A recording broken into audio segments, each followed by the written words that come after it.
It was a rainy Thursday morning when Victor Langford, one of the richest real estate magnates in the country, collapsed in the lobby of St. Grace Memorial Hospital. He had arrived unannounced, wearing his signature tailored charcoal suit, without his usual entourage. The receptionist looked up just in time to see him stumble, clutching his chest, then fall hard to the ground. His watch shattered on impact. Time stopped. Before we dive into this emotional story, comment below where you're watching from and like this video to attract a life full of health. They rushed to him, doctors, nurses, security, all trying to comprehend how he, Victor Langford, was lying motionless on the floor. A man whose face had graced Forbes magazine, a name whispered in elite circles. Now pale, sweating, and gasping for breath. He was awake, but barely coherent. "I need to see someone named Eliza," he murmured, his voice rasping like paper. No one knew who Eliza was, and yet the way he said the name, it wasn't desperation.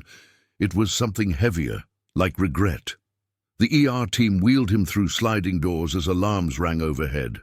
Dr. Hannah Reyes, the hospital's senior cardiologist, was called in immediately. She didn't care about his wealth. She saw only a man teetering between life and death. As Victor was stabilized, whispers began to travel through the hospital like wind through hollow halls. Nobody even knew he was sick. Why did he come here of all places? Who's Eliza? But one nurse stood silent at the edge of the room. Her hands trembled. Her name tag read, Eliza Monroe. Eliza Monroe hadn't heard that name, Victor Langford, in over 20 years.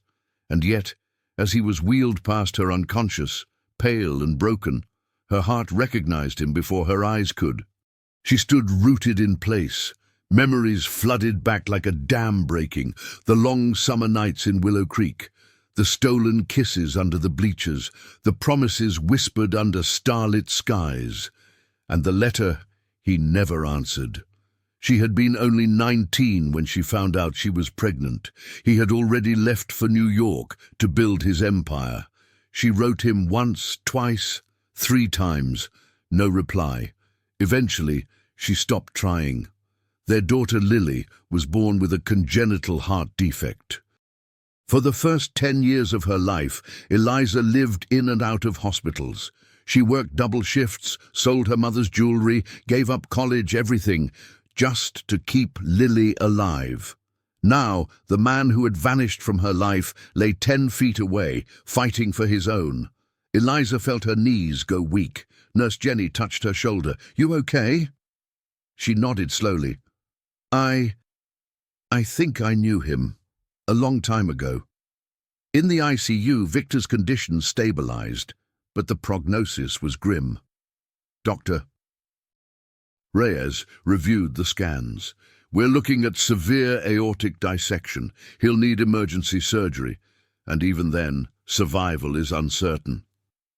Meanwhile, a private investigator named Mark Caldwell arrived at the hospital. He had been trailing Victor for weeks, per the billionaire's own request. Victor had paid him handsomely for one task: find Eliza Monroe. I don't care what it costs. Victor had come here looking for her, and now he might never wake up. Doctor. Reyes met with Eliza in a quiet corridor near the ICU. "Are you family?" the doctor asked, her voice gentle. Eliza hesitated. "I'm not sure what I am to him." Dr. Reyes gave a nod that said she wouldn't press further. "He keeps whispering your name. He's in and out of consciousness. I think if there's anything unresolved between you two, this might be your only window." Eliza stared at the linoleum floor. She hadn't let herself think about Victor in decades, but hearing he had asked for her, specifically her, just before collapsing, tore open something she had buried long ago. She sat beside his bed that night. The room hummed with monitors and faint beeping. His face was thinner, paler, but still recognizable. The strong jaw, the crease between his brows. She reached out gently taking his hand. "Victor," she whispered, "I'm here." His eyes fluttered open. "Eliza?" he croaked. "I'm here." He started to cry, silent, painful tears. "I tried to find you. I was too late, wasn't I?" She blinked back her own tears. "Late for what?" "For our daughter." Eliza's breath caught. "You knew." "I got the letters. All of them," he rasped. "But my father, he intercepted them, said I needed to focus, to cut ties with distractions. I didn't know until years later. I was going to come, but I didn't know how." Eliza closed her eyes. Her name was Lily. She died when she was 10.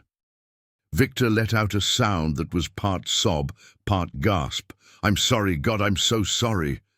They sat in silence, two broken people, tangled in a love story, interrupted by time and cruelty. But this was not the end of their story. It was the beginning of something else. The following morning, Victor was prepped for surgery.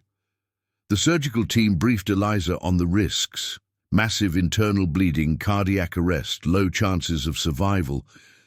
But Victor insisted on going through with it. He said one thing to Dr. Reyes before being wheeled in: "If I don't make it, please make sure Eliza knows she was the only thing that ever truly mattered."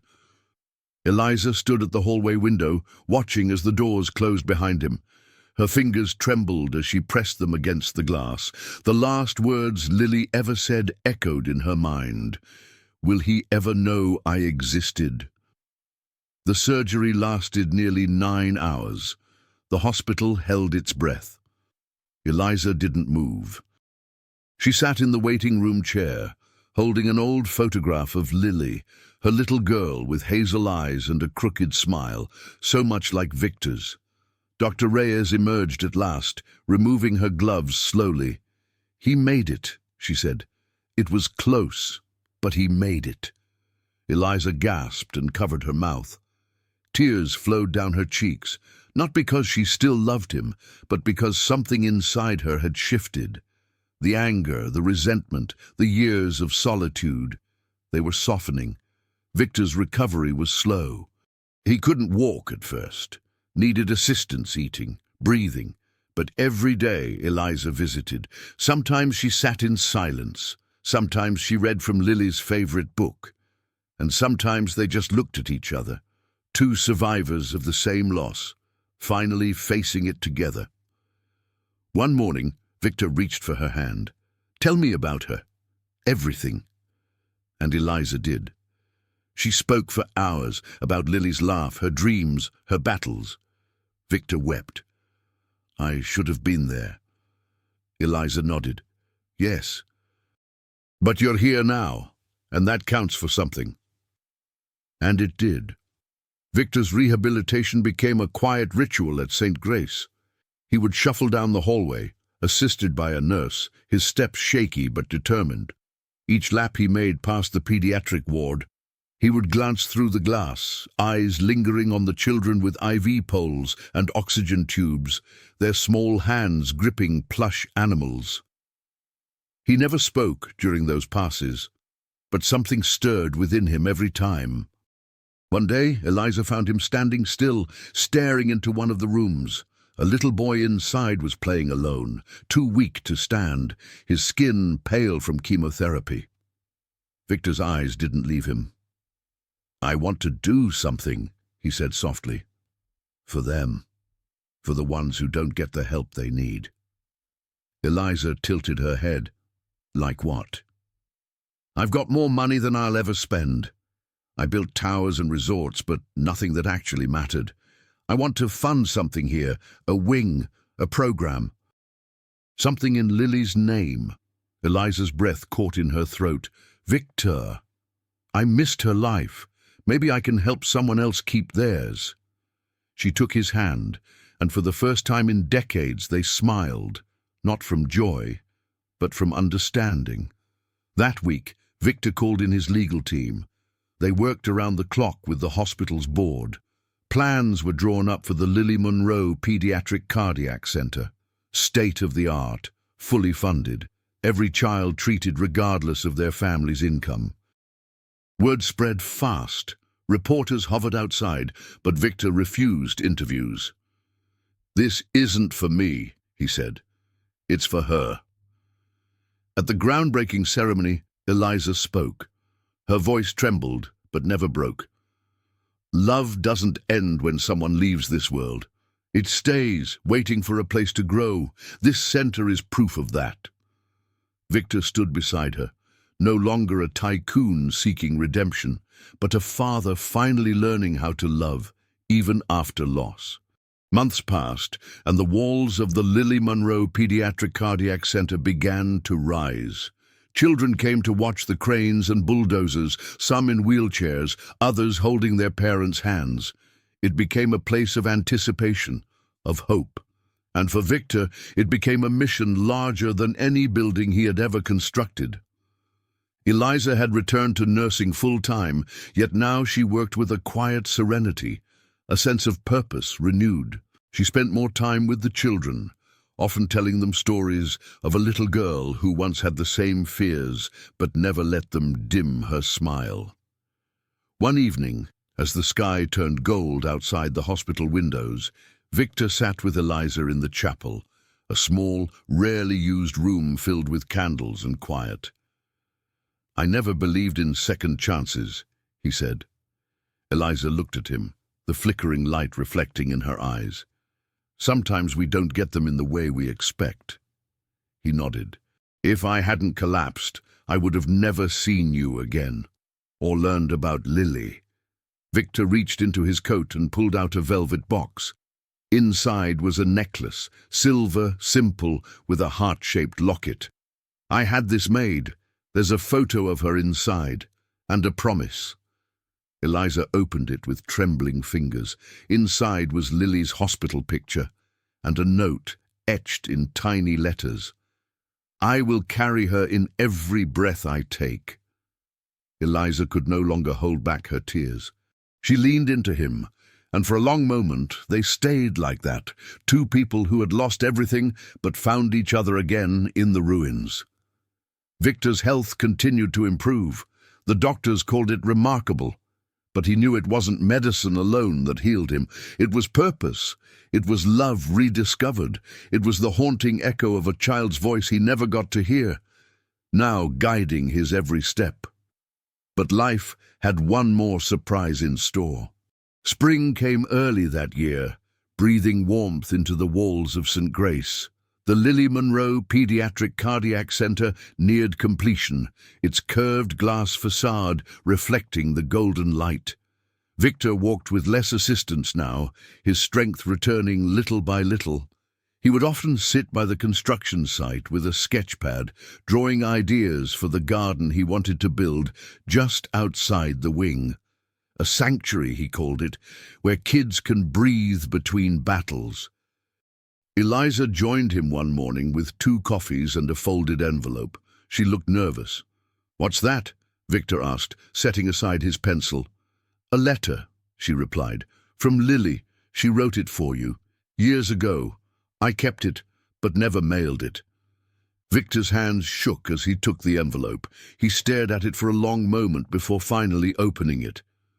The handwriting was childish, uneven. "Dear Dad, I don't know you, but Mommy says you were brave once. She says maybe you didn't mean to go away. If you ever come back, I want to show you my butterfly drawings and my hospital fort. Maybe we can be a family someday. I hope you're nice. Love, Lily." Tears fell freely down Victor's face. He clutched the letter to his chest. "I would have loved her so much," he whispered. "I know," Eliza replied. Later that afternoon, as Victor walked through the hospital's pediatric ward, he paused at a door. Inside was the same boy he had seen months earlier, the one playing alone. He was asleep now, his toy car clutched in his hand. Victor turned to the nurse beside him. "What's his name?" "Isaac," she said.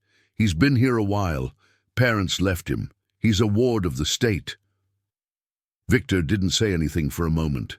Then, with a sudden clarity in his eyes, he said, "I want to adopt him." The nurse's eyes widened.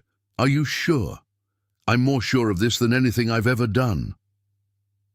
That evening, Eliza found Victor in the chapel again. He was seated in the same pew, hands clasped, eyes distant. "I want to help," she said softly, easing beside him. "If you really mean to adopt him." Victor looked at her, his eyes filled with something tender and raw. "You'd be part of that?" "I already am," she said. "You just haven't asked me yet." Together, they began the process: paperwork, home visits, interviews with caseworkers. Despite Victor's resources, the system didn't move faster for him. His health history raised concerns. The caseworker assigned, a cautious woman named Ms. Lindell, asked direct questions. "What happens if your heart condition worsens again?" Victor replied without hesitation. "Then I'll make sure he still has someone to love him. He won't ever be alone again." Isaac was wary at first. He had seen people come and go, but there was something about Victor's voice, the way he never rushed him, how he listened. And Eliza, she understood the language of children who've seen too much. She taught him how to laugh again. One night, Isaac crawled into bed between them after a nightmare. He clung to Victor's shirt. "Do dads stay?" Victor didn't answer right away. He pressed a kiss to the top of Isaac's head. "This one does, I promise." The adoption was finalized 6 months later. At the small courthouse ceremony, Isaac held both their hands, grinning nervously at the judge. When asked if he wanted to take the Langford name, Isaac looked up at Victor. "Can I be Isaac Monroe Langford?" Victor nodded, tears in his eyes. "You can be whatever you want, son." And with that, a new chapter began. Not built on money or legacy, but love found in the quiet corners of healing. The opening day of the Lily Monroe Pediatric Cardiac Center was bathed in sunlight and soft wind. Hundreds gathered, patients, staff, families, even strangers touched by the story. A large banner hung over the entrance, white letters on blue, "In memory of Lily Monroe, a place where every beat matters." Eliza stood at the podium, holding a photo of Lily. Her voice was calm, but her eyes shimmered with tears. "She taught me more in 10 short years than most people learn in a lifetime. She was brave, stubborn, gentle. This place, it's not just bricks and machines. It's her heartbeat, living on." Victor stepped forward. He didn't have a speech. He just held up the letter Lily had written. "I never met her, not in the way I should have, but I promise every child who walks through these doors will be treated as if they were mine." The crowd was silent. Then, slowly, applause swelled. Not polite, not performative, but full, earnest, emotional. In the weeks that followed, the center filled with life. Laughter echoing through the atriums, nurses dancing to keep spirits high, doctors fighting for every heartbeat. And Victor and Eliza were there day after day, not as guests of honor, but as guardians of the mission. At home, Isaac flourished. He brought home drawings of hearts and flowers, asked questions about Lily, wrote her stories and left them by her photo on the mantel. One evening, as Victor tucked him in, Isaac asked, "Do you think she can see us?" Victor nodded. "I hope so. I think she's proud of you." Isaac smiled sleepily. "I think she'd like our family." And in that moment, Victor knew this was the life he was always meant to live, not in penthouses or boardrooms, but here among the broken and brave, the forgotten and the found. 3 months after the ribbon cutting, the center reached full capacity. Victor, now officially part of the hospital board, sat through meetings he once would have dismissed as trivial, approving budgets for child life specialists, debating therapy dog schedules, funding musical instruments for recovery rooms. He took every moment seriously, but something still haunted him. One afternoon, as Eliza folded Isaac's laundry, she found Victor sitting in Lily's memorial garden behind the hospital, knees bent, eyes vacant. "I keep thinking about what I missed," he said. "All the birthdays, the fevers, the stories, her first steps." "You missed them, yes," Eliza replied, kneeling beside him. "But she didn't miss being loved. I gave her both our hearts." Victor looked at her. "I want to do more. Not for publicity, not even for Lily, for the kids who won't survive without someone fighting for them." And he did.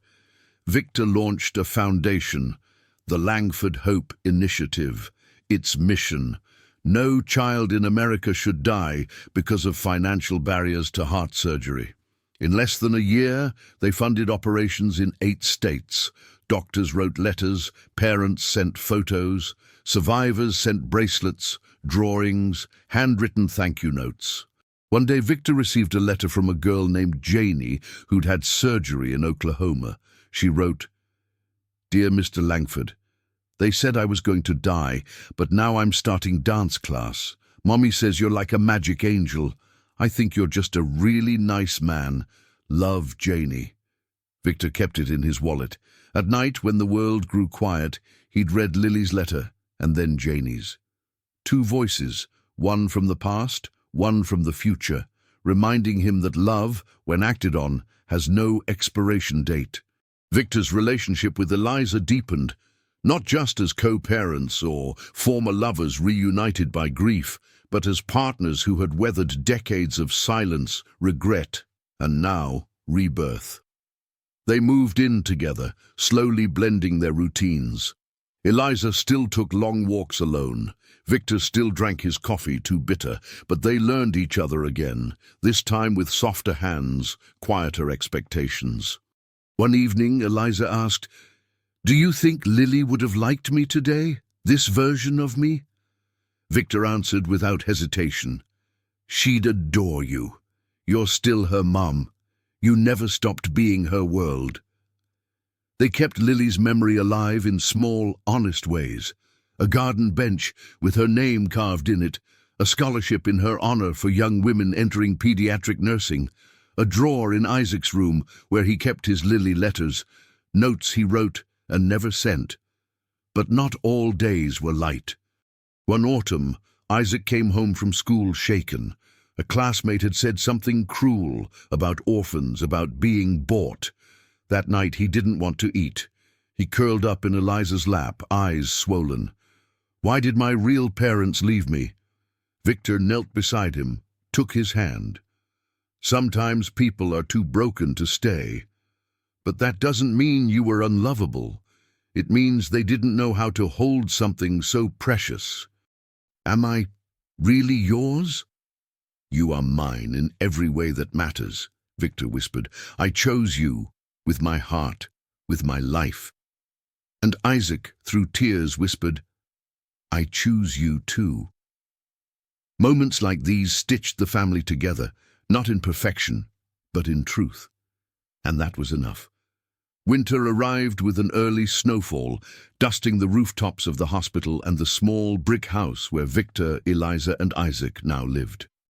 Inside, warmth radiated from the fireplace and the small moments, hot cocoa spills, Isaac's snow angel photos, Eliza's mismatched socks, and Victor reading bedtime stories with exaggerated voices that made Isaac laugh until he hiccuped.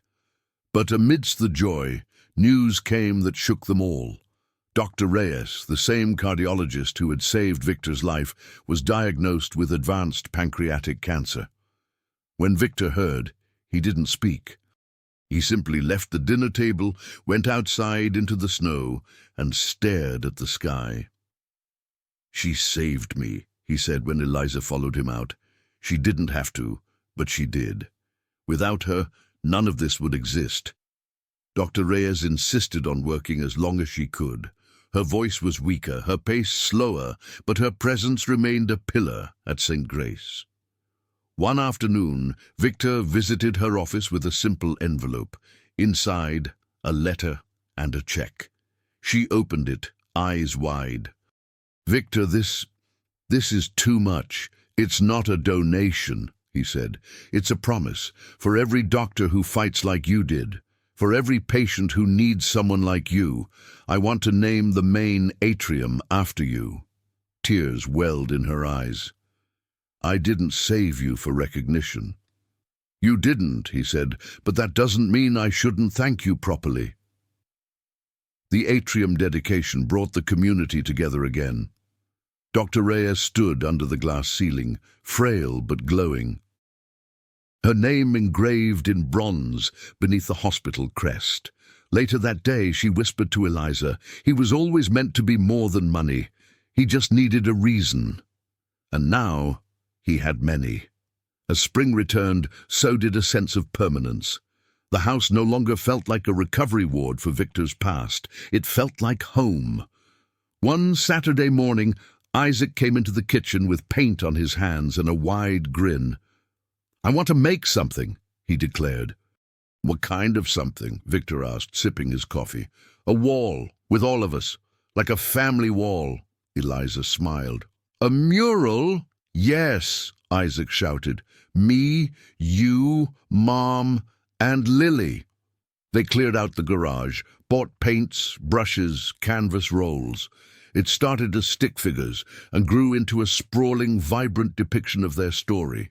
Victor on a hospital bed with a heart between his hands, Eliza in her nurse scrubs holding Lily's hand, Isaac flying a kite above them. At the very top, a sun with Lily's name written in yellow glitter. When it was done, they invited Dr. Reyes to see it. She stared at it for a long time, then whispered, "This isn't just art. This is healing." Victor commissioned a replica for the hospital's waiting room. Children pointed to the mural. Parents cried quietly beside it. Staff said it brought something new, an unspoken comfort. But even as they flourished, Eliza wrestled with a private fear. She began having faint spells at work. Her hands trembled during procedures. At first she blamed fatigue, then stress. One night she collapsed in the hallway at home. Victor caught her just in time. They rushed to St. Grace. The roles reversed. Now she was the patient. Now Victor sat beside a hospital bed, waiting for test results, and for the first time in months, the weight of uncertainty returned. Eliza awoke to the soft hum of machines, and Victor's hand wrapped gently around hers. His eyes were red, but he smiled the moment she opened hers. "What happened?" she asked, voice dry. "You fainted. They ran tests. We're waiting on the final scans." She tried to sit up, but winced. "I'm fine, Victor, just tired." "No," he said firmly. "Not this time. No more brushing things off." Dr. Reyes, despite her condition, visited her personally. She held Eliza's chart with trembling hands. "It might be early signs of a neurological condition," she said. "We'll know more soon. But you need rest. You need to let people take care of you now." Eliza didn't argue.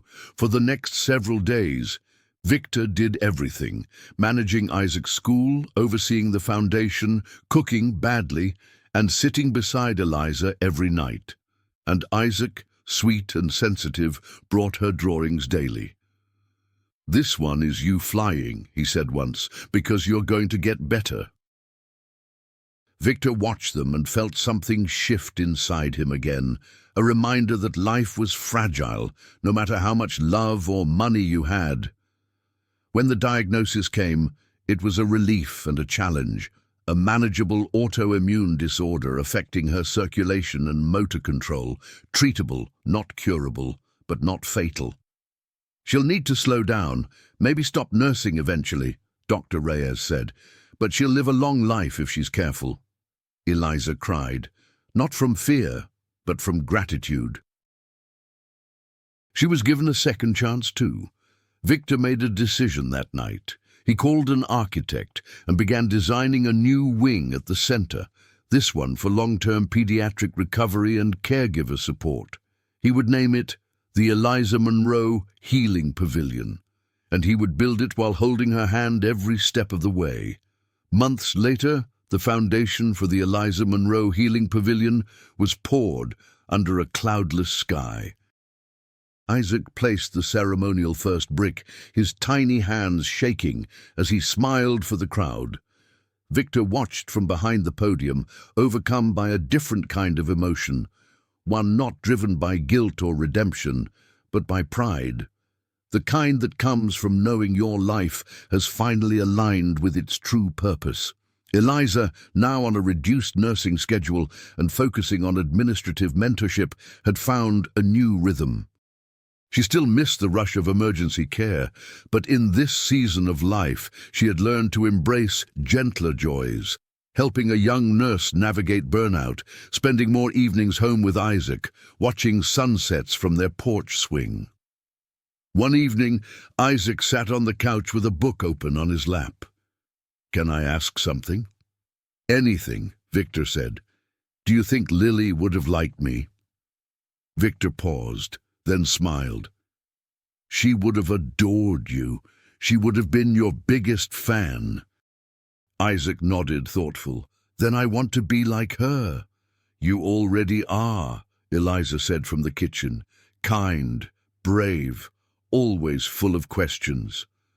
They laughed, and for the first time Isaac didn't flinch at Lily's name. It had become part of the family lexicon, spoken with love, not sadness. The mural in the garage grew too small for all their moments, so they started adding framed photos around it. Kids they helped, nurses who trained under Eliza, families who wrote letters of thanks. The wall became something more than art. It became legacy. And in the stillness of those nights, when Victor lay awake listening to Eliza's steady breath and Isaac's occasional murmurs from down the hall, he realized something remarkable. The life he had now wasn't a consolation prize. It was the miracle he never knew how to pray for. The following spring, the pavilion opened with little fanfare, just a modest ribbon, a few speeches, and the laughter of children running through the sensory garden out front. Victor stood beside Eliza, watching parents push wheelchairs down paths lined with wildflowers. "This is my favorite thing we've ever built," she whispered. Victor nodded. "Mine too." One young patient named Ava, recovering from multiple surgeries, became a fixture in their lives. She reminded Victor of Lily, not in looks but in spirit. She drew comics, told jokes too fast to catch, and asked impossible questions like, "Do flowers get sad when the sun goes down?" One day Victor found Ava crying alone in the butterfly dome. She missed her dog. Her mom was working 2 jobs. The nurses tried their best, but Ava felt alone. Victor sat beside her. "You know, I used to think I had everything because I had buildings, cars, money." "Did it help when you were sad?" she asked. "No," he replied, "but loving someone, helping someone, that changed everything." Ava blinked up at him. "Are you a dad?" He smiled. "Yes, a lucky one." The next day, he brought her a framed photo of Lily. "This is someone I never got to meet the way I should have, but everything you see here, all this, it's because of her." Ava placed the photo beside her bed. "Then I'll talk to her when I'm scared." And from that moment, Lily became Ava's imaginary sister. Eliza wept when she found Ava holding the picture, whispering secrets. Because legacy isn't just what we leave behind, it's what we let live on in others. In late summer, a letter arrived at the hospital, addressed simply to "the man who saved my son." It was from Isaac's biological mother. She had seen his photo in a newspaper article about the healing pavilion. Her words were raw, regretful.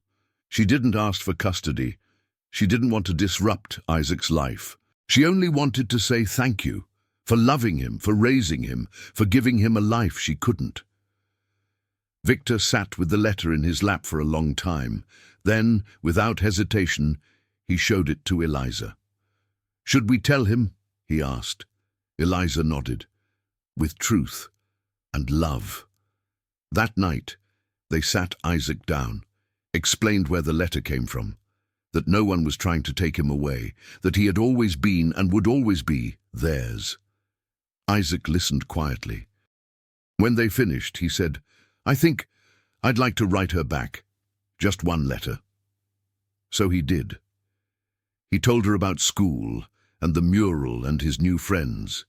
He told her about Lily and Eliza's pancakes and how Victor always forgets the grocery list. He ended the letter with, "Thank you for giving me life. They gave me a home." Victor mailed it the next morning. No reply ever came. But it didn't matter. Isaac had closed a door without anger, without blame. He had built something new in its place, and that, Victor thought, was courage, not the kind that builds towers, but the kind that builds families. On the anniversary of Lily's birth, the hospital hosted a remembrance evening, an idea proposed by a teenage patient who wanted to honor the friends she'd lost during her treatment. Candles lined the hospital courtyard. Names were spoken aloud, some through tears, others through smiles. Eliza stepped up to speak last, her hands shaking slightly. "She would have turned 22 today," she said, voice steady. "She loved butterflies, strawberry jelly, and hiding notes around the house. She taught me how to hope without expecting, how to fight without anger, and how to love without limits." Victor stood beside her, holding Isaac's hand. "I never got to raise her," he said. "But through every child we've helped, through every life touched by her name, I feel like I'm doing what I was always meant to do." They lit the final candle together, and the crowd remained silent, watching the flames flicker against the dark sky. Later that night, at home, Isaac placed a new letter beside Lily's photo. "I told her I got an A in science," he whispered. Victor ruffled his hair. "She'd be proud." The mural in the garage was almost out of space, so they began a second one, this time at the hospital. Patients were invited to paint a tile. Staff added their own brushstrokes. Eliza painted a small golden heart with a butterfly wing inside it. The wall became a tapestry of survival and memory. When a new patient asked what it meant, Isaac answered, "It means we don't forget, and we keep going." Because life isn't about avoiding pain, it's about choosing to love anyway.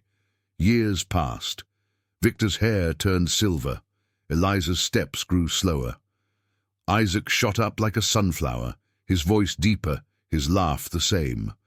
The hospital expanded again, this time adding a research lab focused on pediatric heart conditions, founded in collaboration with several universities, bearing Lily's name at the entrance. Victor gave fewer interviews now. He preferred quiet corners, sitting in the butterfly garden with Ava, who now volunteered there, walking hand in hand with Eliza down the same hospital hall where his story had begun. One morning he woke early and found Isaac already in the kitchen making pancakes. "Happy Found Day," Isaac said. Victor blinked. "Found Day?" "The day you found me, the day we became a family."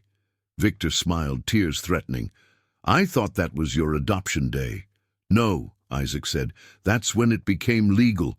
But this," he handed Victor a folded drawing, "this is when it became real." The drawing showed 3 stick figures under a tree. One held a heart, another held a butterfly, the third held both.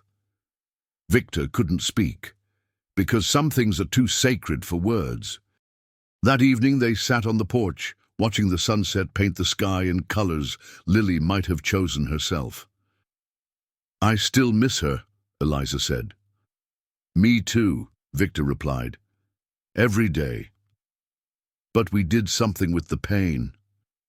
We turned it into love." And as the wind carried the scent of blooming jasmine and the first stars began to appear, they sat in silence. A family forged by heartbreak, healed by grace, and held together by the quiet power of choosing one another over and over again. Thank you for joining us on this journey. If this story moved you, don't forget to subscribe to Medical Case Stories for more emotional, true-to-life experiences.